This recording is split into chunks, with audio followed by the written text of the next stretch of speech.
Hey everyone, it's Erica and David from Exotics.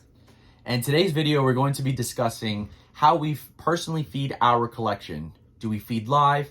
Do we feed frozen or pre-kill? So this is a question that we actually talk to other breeders about all the time. And when we were first starting out, this was something that we were trying to figure out, hey, what the heck are we going to do here?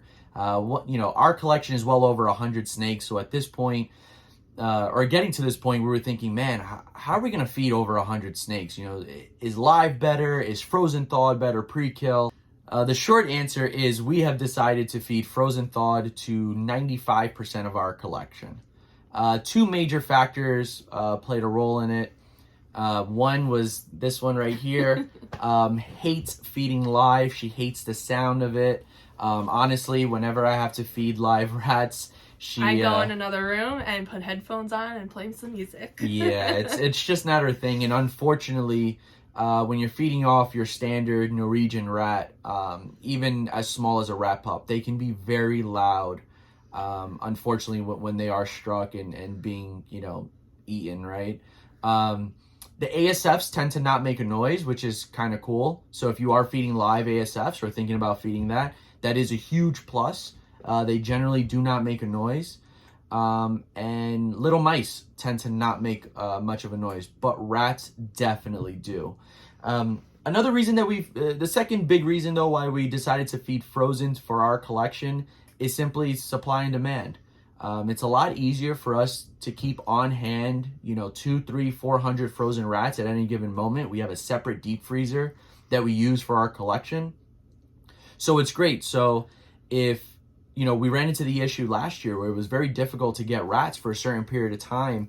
And so what we did was whenever we could buy in bulk, we were going ahead and buying and then just freezing them off. And the great part is they're in the freezer, so they're good for, 6-8 months, even up to a year, if not longer.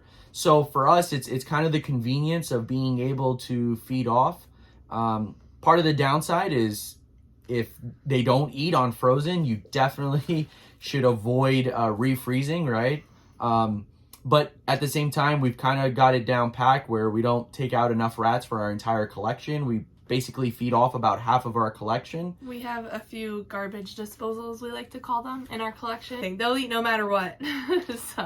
Yeah, so those are the animals that we actually don't take any rats out for because we know that they're going to be, like Erica said, our garbage disposal and basically our trash can for the night if the other snakes don't eat.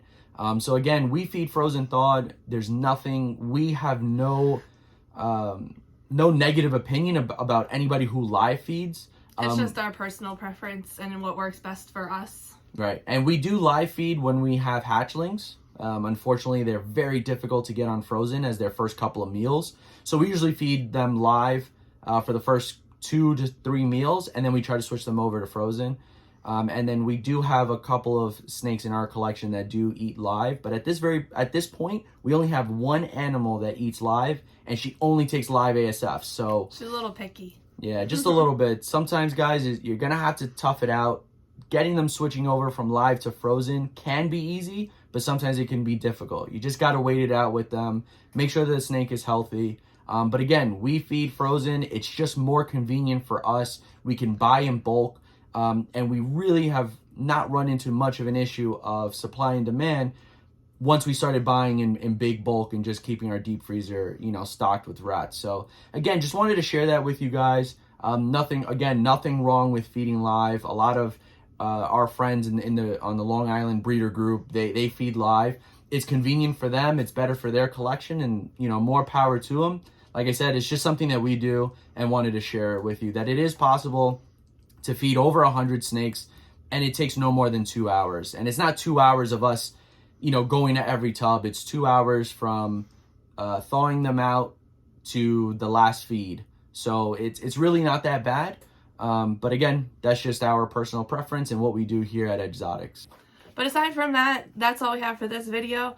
Make sure to hit that like button on this one, subscribe, and hit that notification bell so that you get notifications when we post new videos. All our links are down below, and we'll see you next time. Bye.